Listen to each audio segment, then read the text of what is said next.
আমরা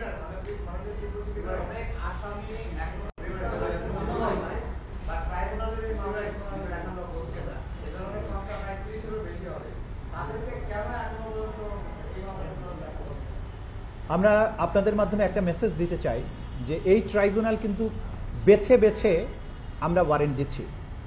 যে হারে গণহত্যা হয়েছে, মানবতা বিরোধী সারা বাংলাদেশ জুড়ে অপরাধ হয়েছে, আমরা যদি সব অপরাধীকে আন্তর্জাতিক অপরাধ ট্রাইব্যুনালে নিয়ে আসি তার সংখ্যা হবে হাজার হাজার, যেটা এই মুহূর্তে প্র্যাগম্যাটিক না, প্র্যাকটিক্যাল না। আমরা যদি হাজার হাজার আসামিকে আমাদের আওতাভুক্ত করি তাহলে মূলত যাদের নেতৃত্বে এই গণহত্যা এবং মানবতা বিরোধী অপরাধ হয়েছে তাদের বিচার কার্য বিঘ্নিত হবে। হাজার হাজার মানুষের বিচারের তদন্তের ক্ষমতা আমাদের মাত্র 20 জন প্রসিকিউটর বা 17 জন ইনভেস্টিগেশন অফিসার, 10 জন প্রসিকিউটরের পক্ষে এবং একটা কোর্টের পক্ষে এইটা করা সম্ভব নয়। সে কারণে আমরা বলেছি যে আমরা প্রায়োরিটাইজ করেছি যে যারা সবচাইতে বড় হোতা, যিনি নিউক্লিয়াস এবং তার সাথে যারা ছিলেন তাদেরটা আগে আসবে, বাকিদেরটা ক্রমান্বয়ে আনতে হবে, তা না হলে আপনি বিচার করতেই পারবেন না। যেহেতু নিউক্লিয়াস এবং সুপ্রিম কমান্ডারদের বিচারের ব্যাপারে আমরা উদ্যোগী, এখন তাদের ব্যাপারে আমরা মনোযোগী হচ্ছি। দেশের বিভিন্ন স্থানে মামলায় যে সমস্ত অপরাধীরা গ্রেপ্তার হয়েছে তাদের তদন্ত সেখানে চলতে থাকবে।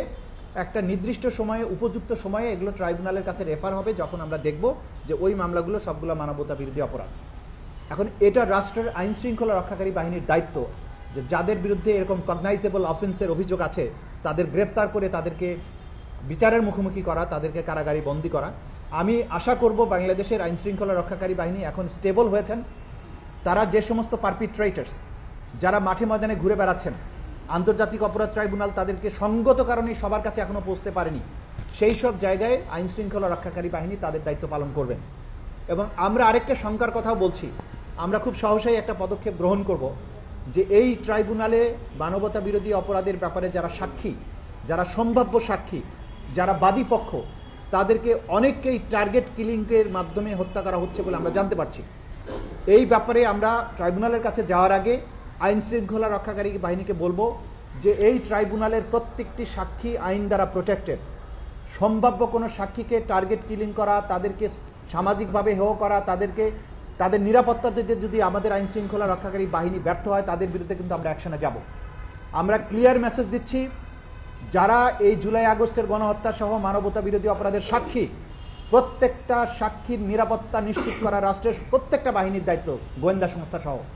এরপরে যদি আমরা কোনো টার্গেট কিলিং বা সাক্ষীদের ব্যাপারে হেনস্থা, আহত বা নিহত হওয়ার খবর পাই, ট্রাইব্যুনালের পক্ষ থেকে কিন্তু আমরা যথাযথ ব্যবস্থা গ্রহণ করব।